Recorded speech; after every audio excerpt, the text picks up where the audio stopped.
Oh,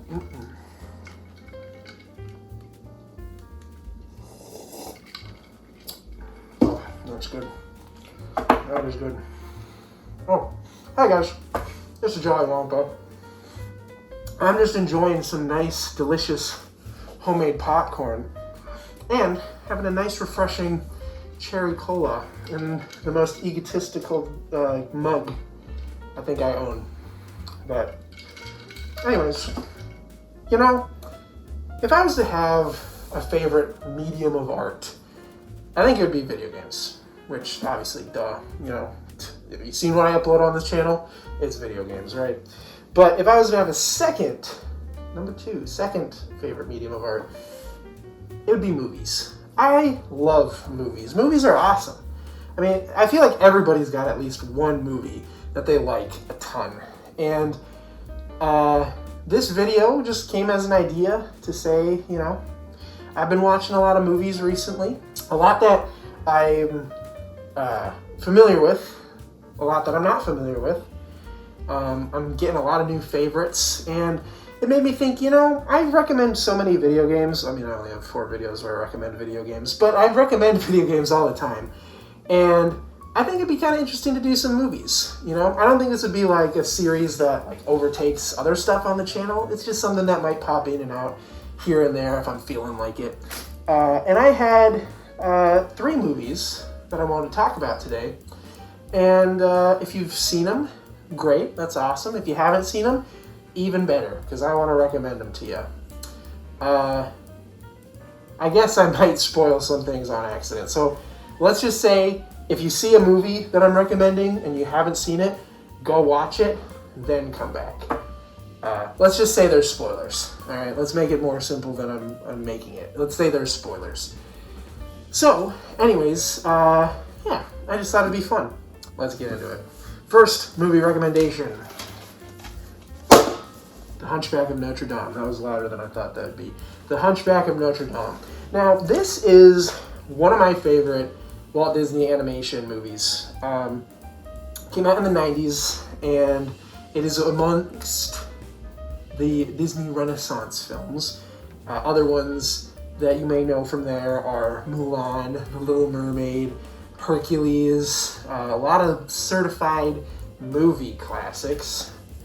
But this one, I feel like it's fairly underrated. And okay, maybe that's a lie. I feel like a lot of people talk about it in high praise. But still, this movie is so great. I just love it so much. I think part of the reason is because it's like, you could probably consider it to be like the most mature of the Disney films from the animated studio. It covers a lot of ground with some really dark topics that I feel like wouldn't get brought up as like casually as they do in this, like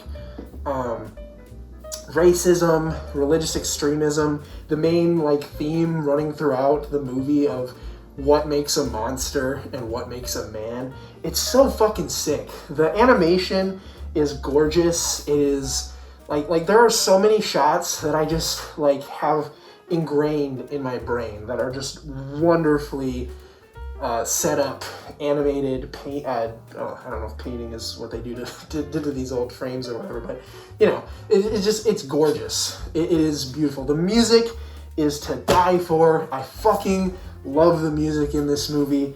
Sometimes if I'm in a little bit of a car ride where I got nothing to do, I'll crank up one of these tunes and just like sing it as loud as I can in my car. Like they're just so great, not just like musically from how they sound, but like lyrically. You know, God Help the Outcasts, the Bells of Notre Dame, the Out There. Like if you've not heard Out There, that song is a banger. I love it so much. And I will say, this movie is not perfect. I love it to death. I love so much about it to death. It is not perfect. And the main reason why it's not perfect is because of the elements that were kind of put in because the movie was getting a little dark for the executives and they wanted to make sure kids didn't hate it. Which, to be fair, when I was a kid, I did get scared shitless of this movie, and I had to stop like 2/3 of the way through because of how dark some of the imagery was. But there are these gargoyles. They're like the comic reliefs of the movie.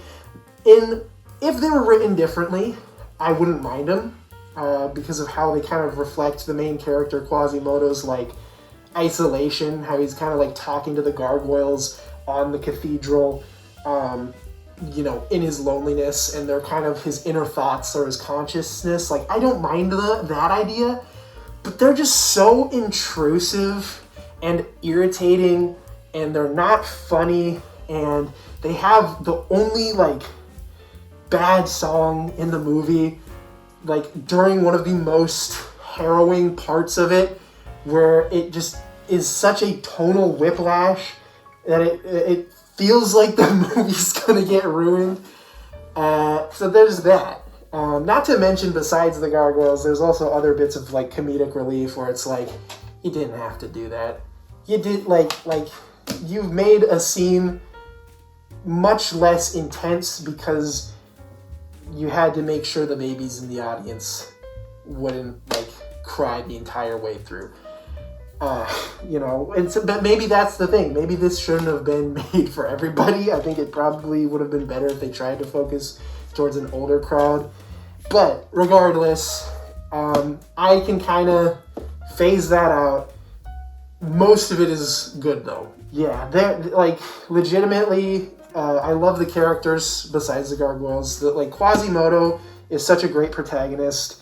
I love how much of a sweetheart he is. Despite how much like it seems like the world hates him, he's been told his whole life how much of an abomination he is just because of the way he was born. But he still like tries to find hope and positivity in his life. The villain Frollo is just the most like devious bastard ever. I hate his fucking guts, man, but he's such a good character. Like he feels real. Like he feels like a guy who actually would exist. Who proclaims like this righteousness above everybody else, but he himself is like such a like pathetic like evil slimy worm, that like doesn't follow his own rules. But yeah, I don't know. I mean, like I would recommend this so much. Just ignore the gargoyle scenes, okay? But that's my first recommendation. Go watch The Hunchback of Notre Dame. Second recommendation. Now this is one that I don't think you guys might be familiar with. It's a movie I saw when I was a kid, and this is going to be kind of a running theme through all three of these. I saw them when I was younger, and I didn't think that much of them until I rewatched them. So the same thing is going to be in this movie too. It's called Larger Than Life. So this is a really interesting movie. It is kind of like a part of those movies in the 90s period where they were just like throwing concepts against the wall to see what would stick.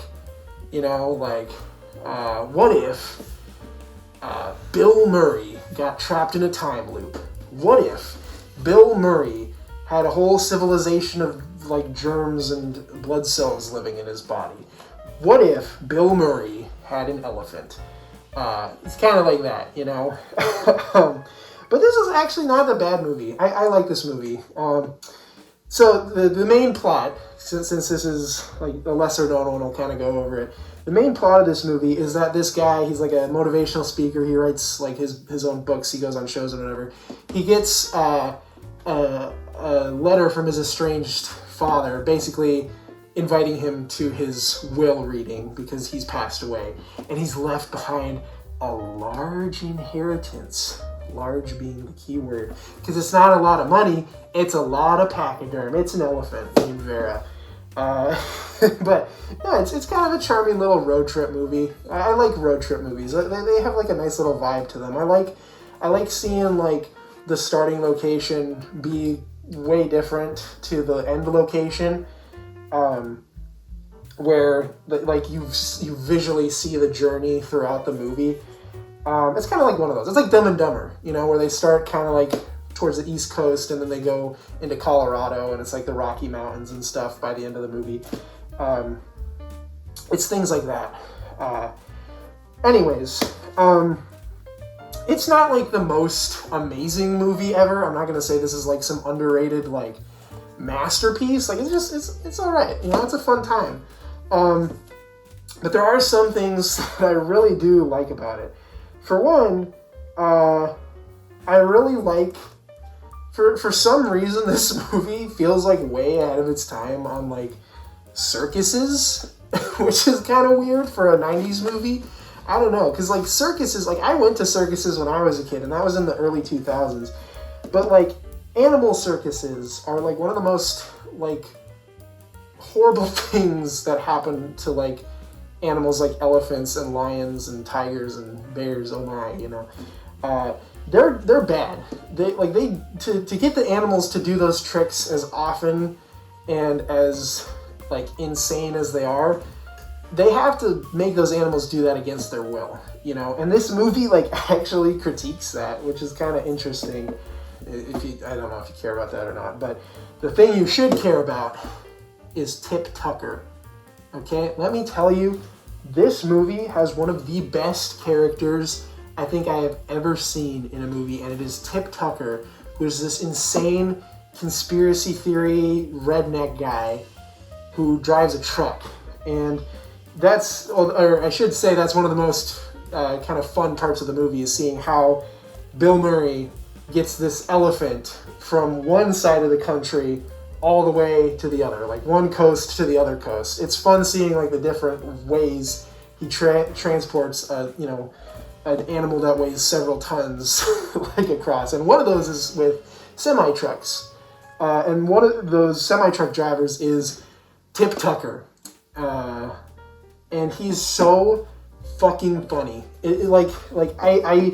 I was laughing my ass off every time he was on screen. Like Matthew McConaughey just does like the most like hammed up performance ever, and it's amazing. And I love like just his over the top like movements and his super drawn out like accent, like get over there, god damn it, like that kind of stuff. It's great. It's so great. And the after credits, this is a movie that has those after credits, like where are they now kind of text boxes or whatever. The last bit of that, I'm not going to spoil it because you need to see it. The last bit of that is so funny because it's about Tip Tucker, and like legitimately, I was like belly laughing for a while. But yeah, no, it's fun. It's also like a time capsule too, I guess. Like, there's a scene where they're at an airport and it just has like the most lax security ever. Like they're able to just sneak by. I don't even know if TSA was a thing back then. Like, was it a thing before 9/11? Like I know it wasn't as strict and heavily guarded as it is now, but like it's just kind of crazy how easily this guy and his elephant get into an airport. And it is a movie, I know that, but still, it's like it probably was like that before the incident. Anyways, Larger Than Life, recommend that. Okay, now last one. This is probably my favorite out of the three for tonight. And again, it is another movie that, wouldn't you know, when I was younger, I watched it, and I didn't care for it, but then I rewatched it, and now I love it, alright? And that's Fargo. I love Fargo. Fargo is one of my favorite movies ever. I just, like, have such a fascination with this movie, and I think there's a few reasons. First of all, it's a Coen Brothers movie, which, like, how could you not enjoy a Coen Brothers movie? Oh Brother, Where Art Thou? The Big Lebowski? No Country for Old Men? You ever hear those movies? Same guys. But yeah, Fargo is great. It is a dark comedy about this guy, Jerry. He's this really cowardly owner of a car sales business. What would you call that? Like a dealer. I don't know why that took me a little bit to figure out, but he's it's a car dealer. And he's financially not doing too well. And so he goes to some criminals in Fargo. I was waiting for you guys to say it. It's Fargo. He goes to Fargo, North Dakota, to hire some criminals to kidnap his wife for ransom because her dad is incredibly rich and he won't give Jerry any money to help him, even though he's a part of the family. But, you know, I mean, there's more to it than that. Jerry's just, you know, not like the most charismatic guy. But he's willing to give these guys a big portion of that ransom to get his wife back and to get money to pay off bills. But because this is a Coen Brothers movie, everything goes downhill. And it just continuously gets worse and worse for the main inciting incident. You know, like mistakes happen along the way.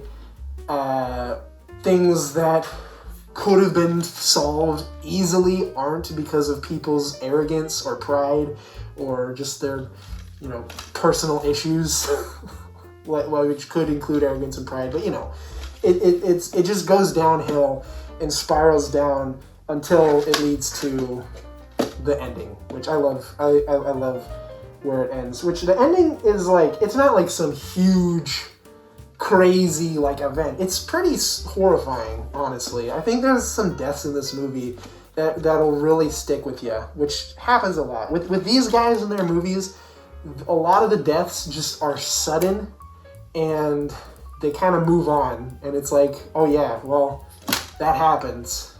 You know, people die.